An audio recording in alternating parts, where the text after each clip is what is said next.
राजस्थान में भजनलाल सरकार के निर्देशन पर पूरे प्रदेश में धन्वंतरी महोत्सव धूमधाम से मनाया गया। इसी क्रम में माउंट आबू के राजकीय आयुर्वेद चिकित्सालय में भी शनिवार को यह महोत्सव श्रद्धा और उत्साह के साथ मनाया गया। कार्यक्रम की शुरुआत प्रधान चिकित्सा अधिकारी महावीर प्रसाद शर्मा और प्रभारी चिकित्सा अधिकारी कांतिलाल माली की उपस्थिति में भगवान धन्वंतरी की पूजा अर्चना से की गई। महोत्सव के अवसर पर समाज सेवी श्रीमती माया अग्रवाल द्वारा 200 से अधिक तुलसी के पौधों का गमलों सहित निशुल्क वितरण किया गया, जो घरों में पर्यावरण और स्वास्थ्य के प्रति जागरूकता फैलाने की एक सराहनीय पहल रही है। कार्यक्रम में योग शिक्षक प्रकाश चौहान ने भी सभा को संबोधित किया और आयुर्वेद व योग के महत्व को प्रकाश डाला। धन्वंतरी महोत्सव के इस आयोजन ने स्थानीय नागरिकों को न सिर्फ स्वास्थ्य के प्रति जागरूक किया, बल्कि आयुर्वेद के मूल्यों को फिर से जन जन तक पहुँचाने का प्रयास भी किया। भारत का ब्लॉक बाबजी एएससी ब्लॉक, मजबूती ऐसी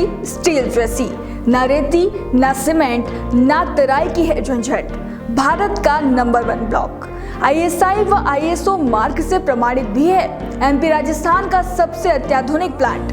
अगर आप भी चाहते हैं बाबजी एएससी ब्लॉक मंगवाना तो आज ही संपर्क करें।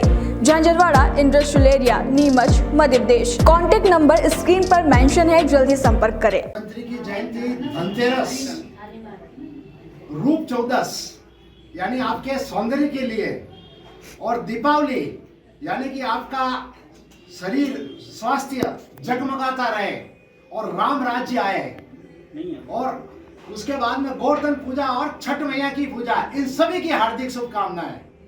आप बहुत भाग्यशाली है जो स्वास्थ्य के प्रति सजग है, और इसीलिए आज भगवान धन्वंतरी के समक्ष प्रकट हुए हैं उनकी सेवा पूजा करने के लिए, उनके सिद्धांतों का, आयुर्वेद का पालन करने के लिए।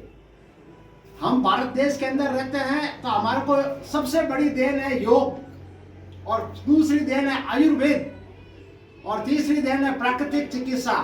ये सभी चीजें भारत में ज्यादा है। हालांकि लोग विदेशों में भी अपना रहे हैं, पर मूलतः इसकी ओरिजिन उत्पत्ति भारत से हुई है। और आज एक छोटी से रोग है यानी पेट का रोग, उसके बारे में चर्चा करूंगा। पेट के अंदर 150 प्रकार के रोग होते हैं, 150 प्रकार के पेट और पाचन संबंधी रोग।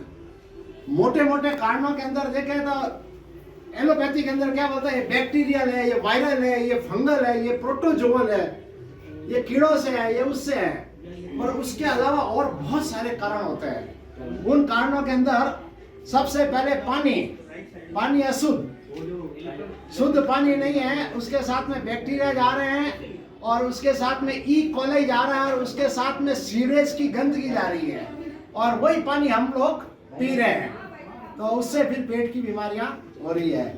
फिर उसके बाद में आती है बात खाने की। तो खाना क्या है, खाना चाहिए शुद्ध, ताजा, सात्विक। हम खा रहे हैं अशुद्ध, बासी, 6 महीने पुराने बिस्कुट खा रहे हैं, पैक किए हुए हैं, साल भर पुराने।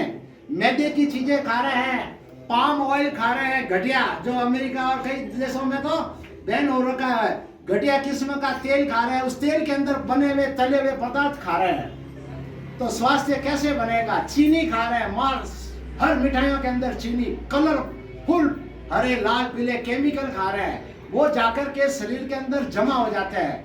तो वो केमिकल जमा होने के बाद में पहले बन जाती है गांठ बाद में बन जाती है कैंसर के अंदर। एकदम कैंसर, आज खुद खाया न कल कैंसर हो गया धीरे धीरे, और नस नाड़ियों में जम गया तो कोलेस्ट्रॉल जमा हो गया, बीपी हाई हो गया। तो इस प्रकार खान पान से बहुत सारे रोग हो रहे हैं, तो वो शुद्ध करना बहुत जरूरी है। जैसा खाए अन्न वैसा बने मन, और जैसा पीवे पानी वैसी बोले वाणी। तो इस प्रकार हम अन्न की शुद्धि, जल की शुद्धि, इससे हम शरीर के काफी रोगों को बचा सकते हैं।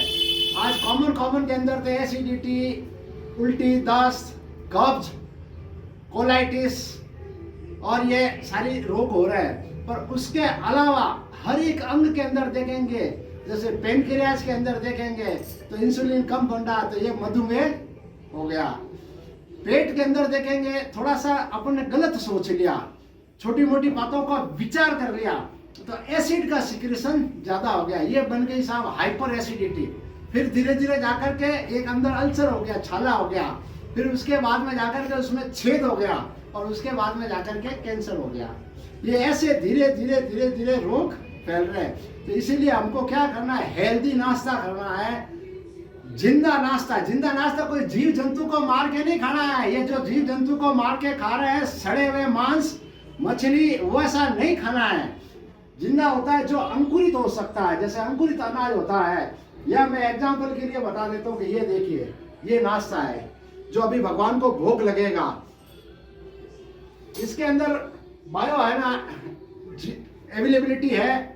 और इसके अगर कुछ बीज होते हैं जिसको अपन धरती के अंदर डाल देंगे तो उग जाएंगे, अंकुरित हो जाएंगे। तो अंकुरित अनाज खाना है और भीगे हुए मेवे लेना है। और उसके अलावा मिलावट रहित, आज आप दीपावली का त्यौहार आ रहा है, खूब लोग मिठाइयाँ खरीदेंगे। घर में भी मिठाई बना सकते हैं या रेपुटेटेड दुकान से ले सकते हैं। सारी मिठाइयों के अंदर मावा देखो तो नकली, घी देखो तो नकली, और कलर है तो उसके अंदर केमिकल इतने डाल दिए। वो मिठाई आप खाओगे या मेहमानों को खिलाओगे तो आप बीमार पड़ोगे, या पेट के अंदर गैस, कब्ज, एसिडिटी, उल्टी और कई तरह की रोग होंगे। अब एक पेट की छोटी सी एक्सरसाइज बताता हूँ। अच्छा, तो बहुत सारी एक्सरसाइज है, ये नौली क्रिया, जो करना चाहो वो खड़े हो जाओ, नहीं तो फिर बैठे बैठे देखो। पर एक चीज बताता हूँ, बिना किए जय जयकार नहीं होती, करोगे तो कुछ पाओगे। देखो, पेट के लिए क्या करना है, आपको पहले इस प्रकार थोड़ा सा पाँव चौड़ा करके खड़े हो जाना है। श्वास को बाहर निकालना है, पेट को भीतर पिचकाना है। और उसके अलावा आप ये जो जंग है यहाँ पे हाथ रख लो और श्वास को बाहर निकाल के रोकते हुए ऊपर नीचे चलाएंगे। पेट भी देखना आप थोड़ा सा आगे पीछे चलेगा।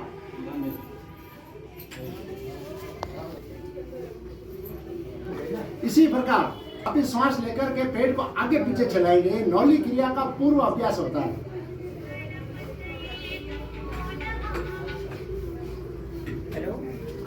फिर है आप पानी पीकर के तांबे के लोटे में शुद्ध जल पीकर के ताड़ासन करेंगे और तिर्यक ताड़ासन भी करेंगे। तो ये छोटी छोटी सूक्ष्म क्रियाएं मैंने एक दो बताई है, इनसे आपका पेट और पाचन सही रहेगा। और अगर पेट साफ तो 100 रोग माफ। और अभी दो चीजें और बताऊंगा लास्ट जाते जाते। एक तो दांत खराब तो आंत खराब। लोगों के अंदर दांतों के अंदर पायरिया हो गया है और गुटखा और पता नहीं क्या क्या चीजें चबाते रहते हैं, गाय और बकरी की तरह दिन भर मुंह के अंदर। तो वो फिर क्या है कि चीजें मुंह मसूड़ा सड़ जाता है और पूरे जीवाणु बैक्टीरिया भर जाते हैं।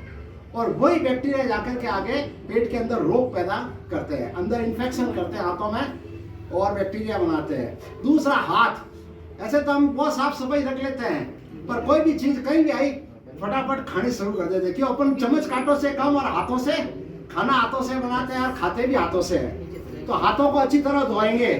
तो मैं आपको तरीका बता देता हूँ, आप मेरे साथ ऐसे ऐसे एक्शन करेंगे। ये जैसे साबुन है, देखो भाई, सब पहले साबुन लगाओ अच्छी तरह, झाग होना चाहिए। उसके बाद में ऐसे ऐसे अंगुलियां करो, ये इस प्रकार करो अंगुलियां, ठीक है। उसके बाद में देखो, नाखून छोटे रहने चाहिए। नाखून के अंदर जीवाणु, कीटाणु, वायरस, बैक्टीरिया और कीड़ों के अंडे होते हैं। ये नाखून साफ करो, नहीं तो नेल ब्रुश आता है। जिस प्रकार दांतों का ब्रुश आता है वैसे नेल ब्रुश आता है, उससे दांतों को ये नाखून को साफ करो। साफ कर दिया उसके बाद में कलाई तक ऐसे ऐसे करो, कलाई तक।